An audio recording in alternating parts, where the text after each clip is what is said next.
இந்த பட்ஜெட்டினுடைய முக்கிய அம்சங்கள் என்ன, நாட்டினுடைய வளர்ச்சி எப்படி அடுத்த 25 ஆண்டுகளுக்கு திட்டமிட்டு கொடுத்திருக்கின்றார்கள் என்பதை நாம் பார்ப்போம். இந்தியா நம்ம எல்லோருக்கும் கூட தெரியும், கடந்த ஒரு 10 ஆண்டுகளாக, குறிப்பாக கடந்த ஒரு 3 ஆண்டுகளாக உலகத்தினுடைய வேகமாக வளரக்கூடிய பொருளாதார நாடாக மாறியிருக்கின்றோம். 7% மேலே நம்முடைய வளர்ச்சி இருக்கிறது. இந்த ஆண்டு, குறிப்பாக இந்த அடுத்த 3 மாத காலம் அது 8% எட்டும் என்ற நம்பிக்கையை எக்கனாமிக் சர்வே பட்ஜெட்டில் நாம் பார்த்திருக்கின்றோம். இன்னைக்கு நம்முடைய முக்கியமான நோக்கம், நிதியமைச்சர் அவர்கள் சொன்னது போல, ஒன்று இந்த நாட்டினுடைய வளர்ச்சியை தக்க வைப்பது மட்டுமல்ல, வேகப்படுத்த வேண்டும். அதே நேரத்தில் கர்த்தவ்யா என்கின்ற வார்த்தையை பயன்படுத்தி இருக்கின்றார்கள். 3 கடமை. என்ன கடமையை செய்யணும்னா, முதல் கடமை என்பது நாட்டினுடைய வளர்ச்சி இன்னும் வேகமாக இருக்கணும். இரண்டாவது, அந்த வளர்ச்சி என்பது எல்லா தரப்பட்ட மக்களுக்கும் வந்து சேர வேண்டும். மூன்றாவது, நாட்டு மக்களும் அந்த வளர்ச்சியில் பங்கெடுப்பதற்கு அவர்களுக்கு தேவையான ஊக்கத்தை கொடுக்க வேண்டும். இந்த 3ஐயும் மையப்படுத்தியும் இந்த பட்ஜெட் இருக்கிறது. 53,50,000 கோடி ரூபாய் இருக்கக்கூடிய மொத்த பட்ஜெட் அது. 53 lakh crore பட்ஜெட் அது. ஒரு ஆண்டும் கூட நாம் பார்த்து கொண்டிருக்கின்றோம், பட்ஜெட்டும் பெரிதாகி கொண்டிருக்கிறது. துறை ரீதியாக பார்க்க வேண்டும் என்றால், நம்முடைய பாதுகாப்புத்துறைக்கு 42% அதிகப்படுத்தி இருக்கின்றார்கள். பாதுகாப்புத்துறை போன ஆண்டு ரிவைஸ்ட் எஸ்டிமேட், அதாவது பட்ஜெட் போட்ட பிறகு எவ்வளவு பணம் செலவு பண்ணியிருக்காங்க அப்படிங்கிறத நம்ம ரிவைஸ்ட் எஸ்டிமேட் என்று சொல்லுவோம். அதுவும் பாராளுமன்றத்தின் முன்பு வைப்பார்கள். பாதுகாப்புத்துறை மினிஸ்ட்ரி ஆஃப் டிஃபென்ஸ்க்கு 5,53,688 கோடி ரூபாய் இருந்தது. இந்த பட்ஜெட்டில் நம்ம நிதியமைச்சர் அவர்கள் 7,84,000 கோடி ரூபாய் கொடுத்திருக்கிறாங்க. அப்படின்னா 42% வளர்ச்சி. அதிலும் குறிப்பாக பாதுகாப்புத்துறையினுடைய உள்கட்டமைப்புக்கு 15% வளர்ச்சி. அதையும் அவர்கள் குறிப்பிட்டிருந்தார்கள். காரணம், ஆபரேஷன் சிந்தூர் இப்பதான் நடந்து முடிந்திருக்கிறது. ஒரு பக்கம் சைனா, பாகிஸ்தான், பக்கத்தில் இருக்கக்கூடிய நாடுகள் எல்லாமே தன்னுடைய ராணுவ உற்பத்தியை பெருக்கிக் கொண்டிருக்கின்றார்கள். நிறைய முக்கியமான ராணுவ தளவாடங்களை வாங்கிட்டு இருக்கிறாங்க. அதனால் எப்பொழுதும் இல்லாத அளவுக்கு சரித்திர அளவில் பாதுகாப்புத்துறைக்கு 42% உயர்த்தி இருக்கின்றார்கள். அதே போல ரோட் டிரான்ஸ்போர்ட் அண்ட் ஹைவேஸ் 8% உயர்வு, ரயில்வேஸுக்கு 10% உயர்வு, கல்வி 14% உயர்வு, சுகாதாரத்துறை ஹெல்த் அண்ட் ஃபேமிலி வெல்ஃபேர் 9% உயர்வு, ஹவுசிங் அண்ட் அர்பன் அஃபேர்ஸ் 50% உயர்வு, நியூ அண்ட் ரெனியூவபிள் எனர்ஜி 30% உயர்வு, லேபர் அண்ட் எம்ப்ளாய்மெண்ட் 157% உயர்வு, மினிஸ்ட்ரி ஆஃப் பவர் எரிசக்தி 39% உயர்வு, உமன் அண்ட் சைல்டு டெவலப்மெண்ட் 16% உயர்வு. எந்த அடிப்படையில் பார்த்தாலும் கூட உள்கட்டமைப்புக்கு அதிக முக்கியத்துவம் கொடுத்திருக்கக்கூடிய பட்ஜெட்டாக இருக்கிறது. 12,20,000 கோடி ரூபாய் உள்கட்டமைப்புக்கு நம்முடைய நிதியமைச்சர் அவர்கள் ஒதுக்கி இருக்கின்றார். இந்த உள்கட்டமைப்புக்கு ஒதுக்கக்கூடிய நிதி என்பது ரொம்ப முக்கியமானது. தமிழகத்தில் இருக்கக்கூடிய பட்ஜெட்டையும் நம்ம பார்க்கிறோம். குறிப்பாக திராவிட முன்னேற்ற கழகத்தினுடைய அரசு அது 4 லட்சம் கோடி ரூபாய் பட்ஜெட்டாக இருந்தாலும் கூட செலவினங்கள் அதிகமாகவும், கடனை கட்டுவதற்கு நாம் கொடுக்கக்கூடிய வட்டி அதிகமாகவும் இருக்கக்கூடிய பட்ஜெட்டாகத்தான் இருக்கு.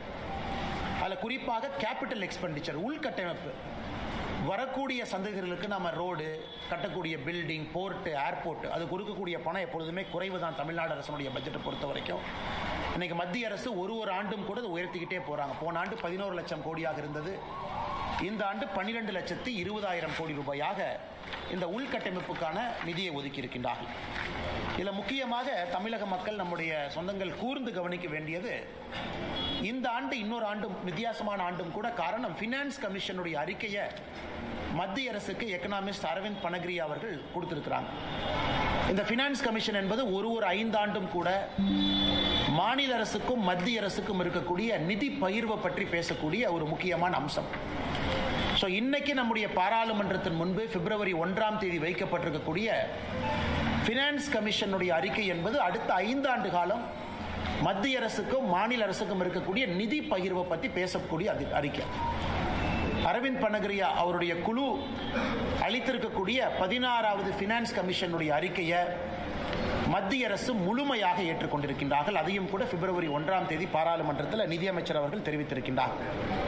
இந்த 16வது ஃபினான்ஸ் கமிஷன்ல என்ன முக்கியமான அம்சம்னாங்க, டிவிசிபிள் டாக்ஸ் பூல், அதாவது மாநிலத்தில் நாம் எல்லோருமே கட்டக்கூடிய வரி, அது இன்கம் டாக்ஸாக இருக்கட்டும், மாநிலத்திலிருந்து போகக்கூடிய எல்லா வரியாக இருக்கட்டும், அதை மத்திய அரசு அந்த பூலை எப்படி டிவைட் பண்ணி ஒரு மாநிலத்துக்கு கொடுக்கறாங்க அப்படிங்கிறது டிவிசிபிள் டாக்ஸ் பூல்.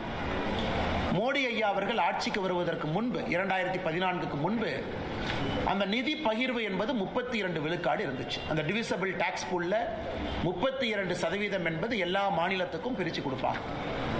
அது மோடி ஐயா அவர்கள் வந்த பிறகு 15th finance commission, 14th finance commission, 15th finance commission, 2 கமிஷன்லும் கூட கடந்த 10 ஆண்டு காலமாக அது 41+1 42 விழுக்காடாக உயர்ந்திருக்கிறது. 41 விழுக்காடு எல்லா மாநிலத்துக்கும், 1 விழுக்காடு என்பது ஜம்மு அண்ட் காஷ்மீர் மாநிலத்திற்கும் 42 விழுக்காடு பிரித்து கொடுக்குறாங்க. இந்த 16வது ஃபினான்ஸ் கமிஷன்லையும் அதே 42 விழுக்காடு மெயின்டைன் பண்ணியிருக்கிறாங்க. 41 விழுக்காடு மாநிலத்துக்கெல்லாம், 1 விழுக்காடு ஜம்மு அண்ட் காஷ்மீர். அதில் மிக முக்கியமாக எப்படி அந்த பணத்தை பிரித்து கொடுக்குறோம் அப்படிங்கிற ஃபார்முலால ஒரு மாற்றத்தை கொண்டு வந்திருக்கின்றார். ரொம்ப காலமாக தமிழ்நாட்டில் நம்ம எல்லோரும் கேட்டுக்கொண்டிருக்கின்றோம், ஒரு மக்கள் தொகையை அடிப்படையாக வச்சு நீங்கள் கொடுத்தாலும் கூட தமிழ்நாடு போன்ற ஆரோக்கியமான மாநிலத்தில், அதிக வரி கட்டக்கூடிய மாநிலத்தில், இந்த நாட்டினுடைய வளர்ச்சிக்கு அதிகமாக பங்கெடுக்கக்கூடிய ஒரு மாநிலத்திற்கும் மரியாதை கொடுத்து அந்த ஃபினான்ஸ் கமிஷனுடைய ஃபார்முலா அதை ரிஃப்ளெக்ட் பண்ணணும்னு நம்ம ரொம்ப நாளாக கேட்டுக்கிட்டு இருந்தோம். இன்னைக்கு அந்த ஃபினான்ஸ் கமிஷனுடைய குழு நமக்கு அங்கீகாரம் கொடுத்துருக்குறாங்க. ஸோ இதற்கு முன்பு இருக்கக்கூடிய finance commission, 15th finance commission எடுத்துக்கிட்டிங்கன்னா மக்கள் தொகை 1971, 2011 2 மக்கள் தொகை சென்சஸ் இருக்கு. அது 15th ஃபினான்ஸ் கமிஷன்லேருந்து 71 மக்கள் தொகை அவங்க விட்டுட்டாங்க. 2011க்கு மட்டும் வந்திருக்கிறாங்க. அது அட்வான்டேஜ் ஃபார் தமிழ்நாடு. 15 விழுக்காடு மக்கள் தொகைக்கும், ஒரு மாநிலத்தினுடைய ஏரியா எந்த அளவுக்கு விஸ்தாரம் நமக்கு இருக்கு, ஜியோகிராபிக்கல் ஏரியா, அதற்கு 15 விழுக்காடு. குறிப்பாக ஒரு மாநிலத்தினுடைய ஆவரேஜ் ஜிஎஸ்டிபி, ஒரு மாநிலத்தினுடைய ஒரு வருமானம் என்பது எந்த அளவுக்கு பகிர்ந்து இருக்கிறாங்க, பணக்காரங்களுக்கும் ஏழைக்கும் இருக்கக்கூடிய வித்தியாசம், அதற்கு 45 விழுக்காடு முக்கியத்துவமும், ஒரு மாநிலத்தில் எந்த அளவுக்கு ஃபாரஸ்ட் கவர் இருக்கு, எந்த அளவுக்கு இயற்கையை நாம் பாதுகாக்கின்றோம், அதற்கு 10%, டோட்டல் ஃபர்டிலிட்டி ரேட், நான் சொல்வது இதற்கு முன்பைய ஃபினான்ஸ் கமிஷன், அதுக்கு 12.5, டாக்ஸ் ஃபிஸ்கல் எஃபர்ட், எந்த அளவுக்கு நாம டாக்ஸ் கட்டுறோம் 2.5. இன்னைக்கு அது முழுவதுமாக மாறி மக்கள் தொகைக்கு இந்த 16 ஃபினான்ஸ் கமிஷன்ல மக்கள் தொகைக்கு 17.5 விழுக்காடு. டெமோகிராபிக் பெர்ஃபார்மன்ஸ், அதாவது எந்த அளவுக்கு நாம மக்கள் தொகையை கட்டுப்படுத்தி இருக்கின்றோம், எந்த அளவுக்கு நாம டோட்டல் ஃபர்டிலிட்டி ரேட்டை 2.1 பக்கம் மெயின்டைன் பண்றோம், அதற்கு 10%, ஒரு விஸ்தாரம் ஏரியாவுக்கு 10%, இயற்கை வளம் அதற்கு 10%, பெர் கேபிட்டா ஜிஎஸ்டிபி டிஸ்டன்ஸ், பணக்காரங்களுக்கும் ஏழைக்கு இருக்கக்கூடிய வித்தியாசம் 42.5%. மிக முக்கியமாக நாட்டினுடைய வளர்ச்சிக்கு ஒரு மாநிலம் எவ்வளவு கான்ட்ரிபியூட் பண்றாங்க அது 10% கொடுத்து இந்த 100% ஃபார்முலாவை ரிலீஸ் பண்ணியிருக்கிறாங்க. அதனால தான் எதிர்க்கட்சி நண்பர்கள், நானும் 2 நாட்களாக பார்க்கின்றோம், பாரதிய ஜனதா கட்சியின் சார்பாக சொல்ல வேண்டும் என்றால், யாரும் கூட இந்த 16வது ஃபினான்ஸ் கமிஷனை பற்றி யாரும் கூட ஒரு குற்றமோ குறையோ குறைபாடோ சொல்லும் இல்லாத அளவுக்கு எல்லோருமே ஏற்றிருக்கிறாங்க. இதில் குறிப்பாக பார்க்கணும்னா உத்தரப்பிரதேசம், ராஜஸ்தான் அவர்களுக்கு வரக்கூடிய ஃபார்முலா படி குறைஞ்சிருக்கு. சதர்ன் ஸ்டேட், தென் மாநிலங்கள், நம்ம எல்லோருக்குமே இந்த புது ஃபார்முலா படி நாம ஏறி இருக்கு, நிதி பகிர்வு என்பது ஏறி இருக்கு. இதை நாம் எல்லோரும் கூட வரவேற்க வேண்டிய ஒரு விஷயம். அதனால்தான் நிதி அமைச்சர் அவர்கள் நேற்று பட்ஜெட்ல எல்லா மாநிலக்கும் கொடுக்கக்கூடிய உடனடி நிதி பகிர்வாக அர்பன் லோக்கல் பாடி, பஞ்சாயத்து, மாநில அரசுக்கு வரக்கூடிய நிதி பகிர்வு 1,24,000 கோடி உடனடியாக இந்த பட்ஜெட்ல அவங்க ரிலீஸ் பண்ணியிருக்கிறாங்க. அதை தாண்டி அன்பு சொந்தங்களே, ஒரு பட்ஜெட் நாம ரிலீஸ் பண்ண பிறகு அதை எதிர்க்கட்சி நண்பர்கள் குற்றம் சாட்டுவது வாடிக்கை தான், அது புதுசு ஒன்றும் கிடையாது. அதே போல வழக்கமாக நம்முடைய முதலமைச்சர் ஐயா ஸ்டாலின் அவர்கள், காங்கிரஸ் கட்சியினர், ஐயா வைகோ அவர்கள் எல்லோருமே குற்றம் சுமத்தி இருக்கிறாங்க. அந்த குற்றத்தில் எந்த அளவுக்கு ஆதாரபூர்வமான உண்மை இருக்கு அப்படிங்கிறது இந்த நேரத்தில் பார்ப்போம். இன்னைக்கு இந்த பட்ஜெட்டை பொறுத்த வரைக்கும் நிர்மலா சீதாராமன் அவர்கள் 7 ஃப்ரான்டியர் ஸ்ட்ராட்டஜிக் செக்டருக்கு முக்கியத்துவம் கொடுத்திருக்கிறாங்க. 7 முக்கியமான விஷயத்துக்கு, முக்கியமான அம்சத்துக்கு அவங்க உடனடியாக அதற்கு ஒரு இம்பெட்டஸ், ஒரு புஷ் கொடுத்திருக்கிறாங்க. அடுத்து வரக்கூடிய 20 ஆண்டுகளுக்கு இது சிறப்பாக இருக்க வேண்டும் என்று.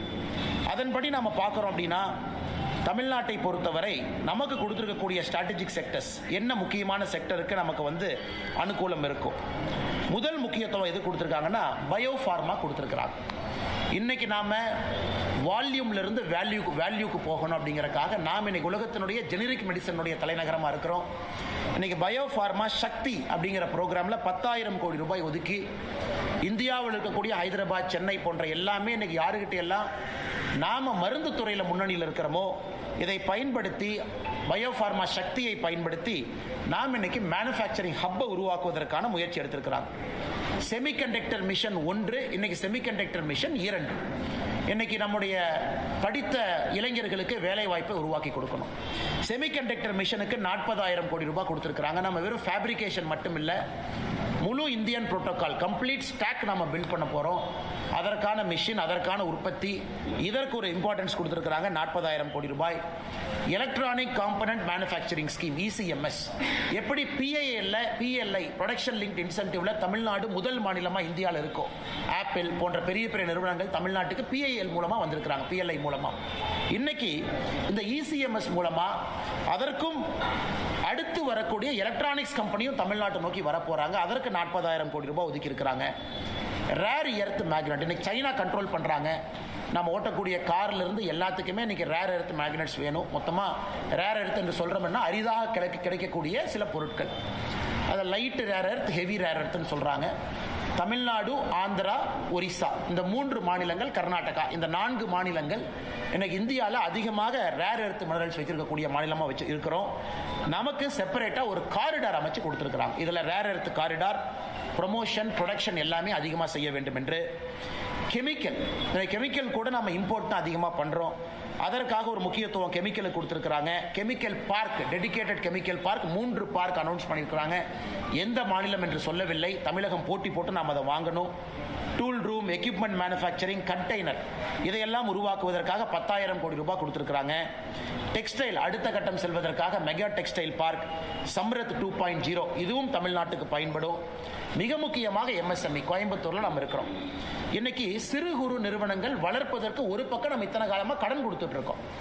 அவங்களுக்கு கடன் வருது, அதை அவங்க வாங்குறாங்க, பயன்படுறாங்க. இன்னைக்கு அவங்களுடைய மூலதனம், கேபிட்டல், ஈக்விட்டி அதற்கு கொடுப்பதற்காக இந்த பட்ஜெட்ல முதலாக அதற்கு ஒரு 10,000 கோடி ரூபாய் ஒதுக்கி இருக்கிறாங்க. இப்ப ஒரு நிறுவனம் ஆரம்பிக்கணும், மூலதனத்திலே அரசு பங்கெடுப்பதற்காக ஈக்விட்டி இன்ஃபியூஷன் 10,000 கோடி. அதே போல மைக்ரோ என்டர்பிரைஸ்க்கு மட்டும், மைக்ரோ மீடியம் அப்படின்னு நம்ம சொல்றோம், மைக்ரோ என்டர்பிரைஸ்க்கு மட்டும் 2,000 கோடி ரூபாய் ஒதுக்கி இருக்கிறாங்க. இது முக்கியமா கொடுத்திருக்கக்கூடிய த்ரஸ்ட். இது நாம் எல்லோரும் புரிந்து கொள்ள வேண்டும். இதை தமிழ்நாடு முழுமையாக இதை பயன்படுத்தி அடுத்த கட்ட இளைஞர்களுக்கான வேலை வாய்ப்பை இது மூலமாக மட்டும்தான் உருவாக்க முடியும். Electronic component manufacturing scheme, rare earth scheme, chemical, textile park இதையெல்லாம் நம்ம செய்யணும். குறிப்பாக இந்த பகுதியில் இருக்கக்கூடிய விவசாய பெருமக்களுக்கு கோகனட் ப்ரொமோஷன் ஸ்கீம் அறிவிச்சிருக்கிறாங்க. இன்னைக்கு எல்லா தென்னை மரங்களுமே 30-40 ஆண்டுகள் தாண்டி இருக்கிறது. நோய்கள் வர ஆரம்பிச்சிருக்கு. இன்னைக்கு புதிதாக அவர்கள் தேங்காய் கன்று நடுவதற்கு 1 கோடி விவசாயிகள், அந்த இருக்கக்கூடிய தென்னை மரத்தினுடைய உற்பத்தியை பெருக்குவதற்கு அல்லது புதிய தென்னங்கன்றை வாங்குவதற்கு 1 கோடி விவசாயிகளுக்கு இன்னைக்கு நம்ம கோகனட் ப்ரொமோஷன் ஸ்கீமை நாம் அறிவிச்சிருக்கிறோம். அதே போல நம்முடைய பொள்ளாச்சி பகுதியில் கொக்கோ, நம்முடைய கடலூர் பகுதியில் முந்திரி, இதையெல்லாம் 2030க்குள்ள இந்தியாவில் இந்தியன் கொக்கோ, இந்தியன் கேஷ்யூ இதை பிராண்டிங்காக அதுக்கு ஒரு ஸ்கீம் அனௌன்ஸ் பண்ணியிருக்கிறாங்க. இதையெல்லாம் கூட நம்ம நிச்சயமா வரவேற்கணும். அதே நேரத்தில் மகளிர் சுயஉதவி குழு தமிழ்நாட்டில் அதிகமாக இருக்கிறோம். இன்னைக்கு மகளிர் சுயஉதவி குழுவை பொறுத்தவரை அவங்க சொந்தமாக கடை வைக்கணும். குழுவாக சேர்ந்து ஷீ மார்ட் என்கின்ற பேரில் அவங்க ஒரு கடை ஆரம்பித்து அதன் மூலமாக நீங்களும் நானும் போய் மகளிர் சுயஉதவி குழு பொருளை வாங்குவதற்காக ஷீ மார்ட் அப்படிங்கிற ஒரு புதிய ஒரு திட்டத்தையும் கூட கொண்டு வந்திருக்கிறாங்க. ஸ்டெம் இன்ஸ்டிடியூட்ஸ், ஒரு மாவட்டத்திற்கு ஒரு கேர்ள்ஸ் ஹாஸ்டல். தமிழ்நாட்டில் நமக்கு தெரியும், திராவிட முன்னேற்ற கழகம் நம்ம கேர்ள்ஸ் ஹாஸ்டல் ஆரம்பிச்சிட்டோம்னு சொல்லிட்டு இருக்கிறாங்க. அது நம்ம பத்திரிகை நண்பர்களுக்கு தெரியும். அதற்கான நிதி யாரு கொடுக்குறாங்க, அதான் அதில் ஆச்சரியம். தமிழ்நாட்டில் திராவிட முன்னேற்ற கழகம் ஆரம்பித்து விளம்பரப்படுத்தக்கூடிய கேர்ள்ஸ் ஹாஸ்டலுக்கான நிதியும் மத்திய அரசு தான் கொடுக்குறாங்க.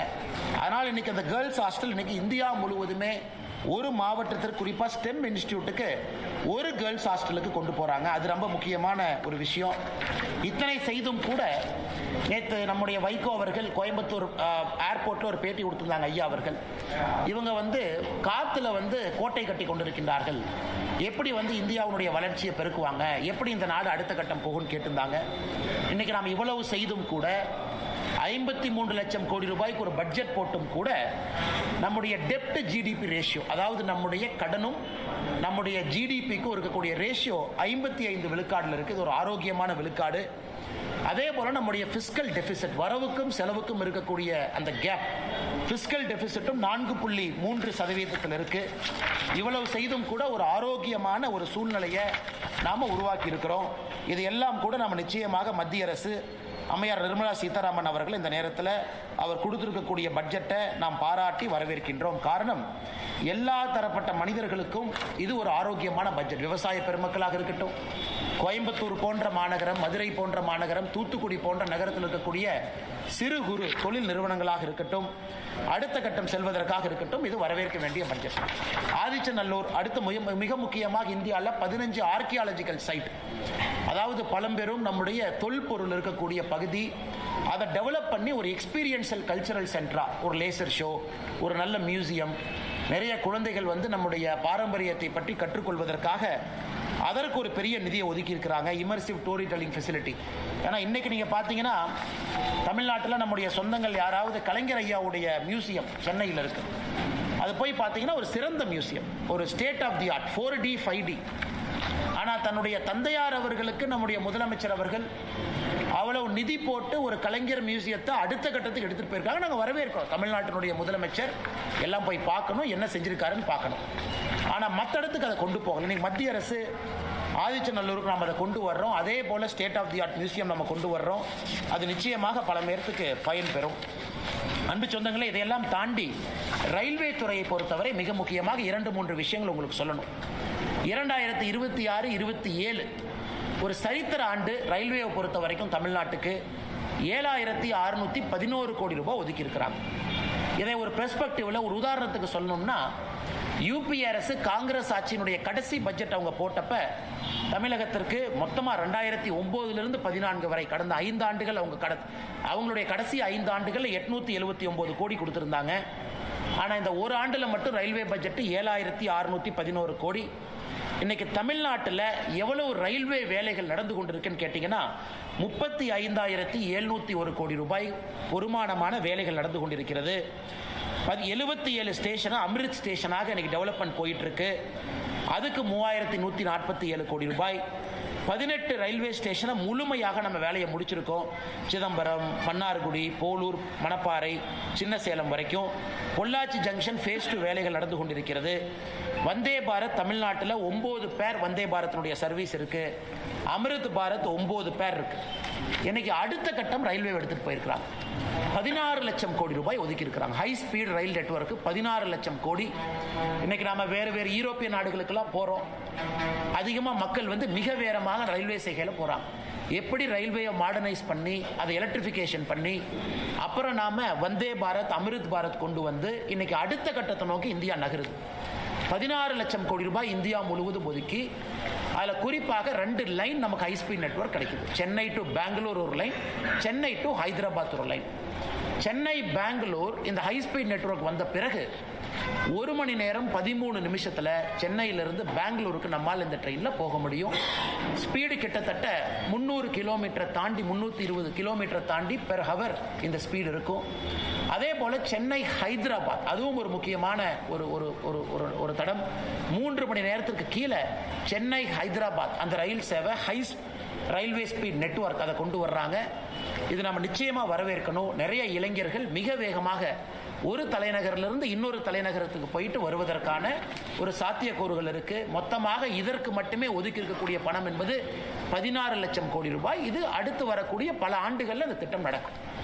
இன்னொரு மகிழ்ச்சியான செய்தி, நேற்று இரவு 11 மணிக்கு நம்முடைய பிரதமர் திரு நரேந்திர மோடி ஐயா அவர்கள் ஒரு நல்ல ஒரு செய்தியை நாட்டு மக்களுக்கு கொடுத்திருக்கிறாங்க. குறிப்பாக நம்முடைய கொங்கு பகுதிக்கு நல்ல செய்தி. இந்தியாவிற்கும் அமெரிக்காவுக்கும் இழுபறியாக இருந்த இந்த வர்த்தக ஒப்பந்தம் என்பது நேற்று இரவு அது முழுமை பெற்றிருக்கிறது. நம்முடைய பிரதமர் நரேந்திர மோடி ஐயா அவர்கள் தன்னுடைய எக்ஸ் பக்கத்தில் இதை பற்றி பதிவு செஞ்சிருந்தாங்க. இன்னைக்கு காலையில் மத்திய அரசும் கூட செய்தி குறிப்பு வெளியிட்டிருக்கிறாங்க. முதல்ல ட்ரம்ப் அவர்கள் 25% நமக்கு வரி விதித்தாங்க. அதன் பிறகு ரஷ்யாட்ட ஆயில் வாங்குறோன்னு சொல்லிட்டு இன்னொரு 25% விதித்தாங்க. மொத்தமாக இந்தியாவுக்கும் அமெரிக்காவுக்கும் 50% டாரிஃப் போட்டிருந்தாங்க. நேற்று பேச்சுவார்த்தைக்கு பிறகு இந்தியாவுக்கும் அமெரிக்காவுக்கும் வரி விதிப்பு என்பது 18% டேரிஃபுக்கு வந்திருக்கு. ஸோ 18% டேரிஃப் இந்தியாவுக்கும் அமெரிக்காவுக்கும். அதை நேற்று ட்ரம்ப் அவர்களும் நம்முடைய இந்திய நாடும் ஒத்துக்கிட்டாங்க. இது ஏன் 18%? இன்னைக்கு அமெரிக்கா விதிச்சிருக்கக்கூடிய வரி விதிப்பு அக்ராஸ் த வேர்ல்டு பார்த்தீங்கன்னா எல்லா நாடுகளுமே 18% மேலே தான் இருக்கிறாங்க. வியட்நாம் 18% மேலே, சைனா இன்னும் டீல் அவங்க கன்க்ளூட் பண்ணல, அமெரிக்காவுடைய பக்கத்து நாடுகள் நெய்பர்ஸ் அவர்களும் 18% மேலே இருக்கிறாங்க. சில நாடுகளுக்கு ட்ரம்ப் அவர்கள் 18% கொடுத்திருக்கிறாங்க. இன்னைக்கு இந்தியாவுக்கும் அவர்கள் 18% கொடுத்திருப்பது நம்முடைய தொழில்துறை மத்தியிலிருந்து அன்சர்டனிட்டி இன்னைக்கு போயிருச்சு. குறிப்பாக திருப்பூர் பகுதி, ஈரோடு பகுதி, கரூர் பகுதியில் எக்ஸ்போர்ட் செய்யக்கூடியவங்க, ஹோம் டெக்ஸ்டைல் நிறைய விஷயங்கள் செய்யக்கூடியவங்க, பனியன் செய்யக்கூடியவங்க ஒரு அன்சர்டனிட்டி இருந்துச்சு கடந்த 3 மாத காலமாக, செய்வோமா மாட்டோமான்னு. இன்னைக்கு அது 18% அது வந்திருக்கு. அதனால் நிச்சயமாக இது வரவேற்க வேண்டிய ஒரு விஷயம். அதே நேரத்தில் ட்ரம்ப் அவர்கள் ஆயிலை பற்றியெல்லாம் பேசியிருக்காங்க, அதுக்குள்ள நான் போக விரும்பலை. அதிகாரப்பூர்வமாக நம்முடைய இந்திய அரசு என்ன சொல்கிறாங்களோ அதை மட்டும்தான் நீங்கள் என்னால் பகிர முடியும். அதனால் நிச்சயமாக 18% டேரிஃப் என்பது இந்த சூழ்நிலையில் வரவேற்கப்பட வேண்டிய ஒன்று. இன்னைக்கு இந்தியா உலகத்தினுடைய மைய ஒரு நாடாக மாறிக்கொண்டிருக்கிறது. இப்போ தான் ஐரோப்பிய யூனியன் நாடுகள் 22 நாடுகளோடு ஒரு வர்த்தக ஒப்பந்தத்தை நம்ம கொண்டு வந்திருக்கின்றோம். அது நண்பர்களுக்கு தெரியும், 2007 பேசி கொண்டிருக்கக்கூடிய வர்த்தக ஒப்பந்தம், அது 2013 சஸ்பெண்ட் ஆன ஒரு ஒப்பந்தம், அது 2019 மறுபடியும் ரீஸ்டார்ட் ஆன ஒரு ஒப்பந்தம். இன்னைக்கு 2026 நம்ம அதை கன்க்ளூட் பண்ணியிருக்கிறோம். அதுவும் குறிப்பாக நம்முடைய கொங்கு பகுதிக்கு ஒரு மிகப்பெரிய ஒரு வாய்ப்பாக நாங்கள் பார்க்கின்றோம், மிகப்பெரிய வாய்ப்பாக பார்க்கின்றோம். தமிழகம் முழுவதுமே இன்னைக்கு தென் தமிழகத்தில் நிறைய மேனுஃபேக்சரிங் யூனிட் போகுது. தூத்துக்குடி பகுதி, திருநெல்வேலி பகுதி, அவர்களும் முறையாக இதை இரண்டும் பயன்படுத்தும் பொழுது தமிழகத்தினுடைய வளர்ச்சி, குறிப்பாக தென் தமிழகத்தினுடைய வளர்ச்சி அடுத்த கட்டத்திற்கு இது போகும். அதனால் இது ஆரம்ப கமெண்ட்ஸ் உங்களுக்கு பட்ஜெட்டை பற்றி, குறிப்பாக அமெரிக்க டேரிஃப் டீலை பற்றி நம்முடைய பத்திரிகை நண்பர்களுக்கு இருக்கக்கூடிய கேள்விகளுக்கு நாங்கள் பதில் சொல்றோம். சார், எம்எஸ்எம்இ சம்பந்தமாக அதாவது பிரைஸ் மானிட்டரிங் கமிட்டி வெளியே ரொம்ப காலமாக கேட்டுருக்குறாங்க. 7 கோடி பேர் இந்தியாவில் இருக்கிறாங்க. ஆனால் ஒரு 5-6 கம்பெனி, கார்பரேட் கம்பெனிக்கார மட்டும் தீர்மானிக்கிறது ரா மெட்டீரியல் ரேட் தான் இருக்குது. ஸோ அப்படி இருக்கிற போது மானிட்டரிங் கமிட்டி வேணும் எம்எஸ்எம்இ கேட்குற போது ஏன் கடந்த பட்ஜெட்லேயும் அறிவிக்கல, இந்த பட்ஜெட்லேயும் அறிவிக்கல? ஆனால் ஒரு பட்ஜெட்டை பொறுத்த வரைக்கும் எல்லா மக்களுக்கும் எல்லா விதமான எதிர்பார்ப்புகளும் இருப்பது நியாயமான எதிர்பார்ப்பு தான். எல்லோருக்குமே எல்லாம் வேண்டும் என்று நினைக்கக்கூடிய நியாயமான எதிர்பார்ப்பு தான். இப்போ ஒரு பக்கம் நம்முடைய அரசு கடந்த 12 ஆண்டுகளாக பார்க்கும் பொழுது சப்ளை செயினை நம்ம டைவர்சிஃபை பண்ணுறோம், எல்லா பக்கம் எடுத்துகிட்டு போகிறோம். அதுவும் குறிப்பாக சகோதரருக்கு தெரியும், 12,20,000 கோடி ரூபாய் உள்கட்டமைப்பு நம்ம சொல்லியிருக்கோம். அதில் 7 லட்சம் கோடி ரூபாய்க்கு மேலே அது எம்எஸ்எம்இ இருந்து தான் அது வாங்க போகிறாங்க. அதனால் எம்எஸ்எம்இயை பொறுத்தவரை ஹிஸ்டாரிக்கலி அதிக எம்எஸ்எம்இ இருக்கிறாங்க. இன்றைக்கும் 10,000 கோடி ரூபாய் ஈக்விட்டி இன்ஃபியூஷன், மைக்ரோ என்டர்பிரைஸ்க்கு 2,000 கோடி ரூபாய் ஏற்கனவே சொன்னது தான். அதனால் இன்னைக்கு பிரைஸ் மானிட்டரிங் கமிட்டி, அதுக்கு ஒரு பக்கம் competition commission of India CCI இருக்குது, அவங்க கொலூட் ஆகிறாங்களா அப்படின்னு பார்க்குறாங்க. இன்னைக்கு எல்லா நாட்டிலையுமே காலகட்டத்தில் டாடா ஒரு காலத்தில், பிர்லா ஒரு காலத்தில், ரிலையன்ஸ் ஒரு காலத்தில், அதானி ஒரு காலத்தில், எல்லாமே பெரிய பெரிய நிறுவனங்கள் இருப்பது வாடிக்கை தான். ஆனால் இன்னைக்கு அதையும் தாண்டி சிறு குறு நிறுவனங்கள் வளர வேண்டும் என்பதற்காகத்தான் இவ்வளவு நோக்கம். இந்த 10,000 கோடி ரூபாய் ஒதுக்கிறது, 2,000 கோடி ரூபாய் ஒதுக்கிறது, அவர்களுக்கு தேவையான கடனை கொடுப்பது எல்லாமே சிறு குறு நிறுவனங்கள் வேகமாக வளரணும், அவங்க இடத்த கெட்டியாக பிடிச்சிக்கணும் அப்படின்னு. ஆனால் அவர் சொல்வது அநியாயமான கோரிக்கை என்று சொல்லலை, அதற்கான காலரும் சூழமும் வரும் பொழுது. ஏன்னா நீங்கள் இன்னைக்கு சிறு குறு நிறுவனத்திற்கு பிரைஸ் மானிட்டரிங் கமிட்டி கொண்டு வரும் பொழுது அது பல விஷயத்தை பாதிக்கும். ஒரு பக்கம் நம்ம ஜிஎஸ்டி வச்சிருக்கோம், பல விஷயங்களை பாதிக்கும். இன்னொரு பக்கம் நிதி பகிர்மானம் இருக்கு, இன்னொரு பக்கம் ஃபினான்ஸ் கமிஷனுடைய அறிக்கை இந்த ஆண்டு நாம் ஏற்றிருக்கோம். அதனால் பொறுத்திருப்போம், ஒரு ஆண்டும் கூட ஒரு இம்ப்ரூவ்மெண்ட் வரும். அதே நேரத்தில் எம்எஸ்எம்இ எக்ஸ்பான்ஷனும், எம்எஸ்எம்இக்கு வரக்கூடிய சப்ளை செயின் டைவர்சிஃபிகேஷனும் நம்முடைய மத்திய அரசு திட்டமிட்டு அதை பெருக்கிக் கொண்டிருக்கின்றார்கள் என்கின்ற கருத்தை இந்த நேரத்தில் நான் பகிர்ந்து கொள்ள வேண்டும்.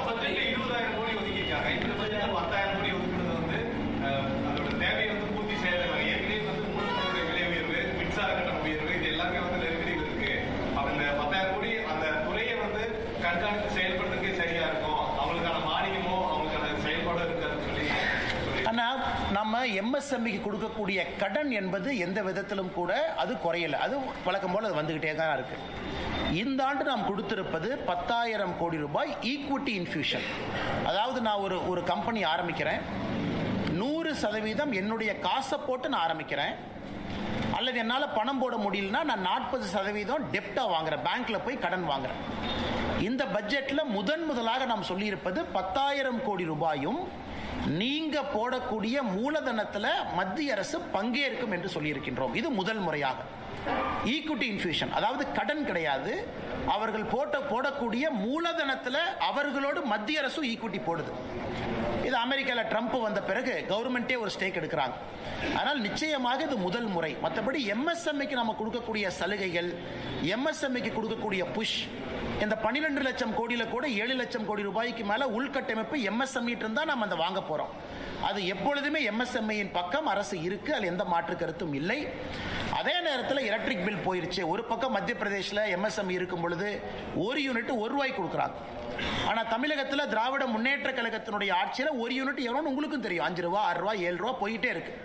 அதனால் மாநில அரசும் குற்றம் சுமத்துவதை விட நாங்கள் என்ன செஞ்சிருக்கிறோம் அப்படின்னு மாநில அரசு யோசிக்கணும்.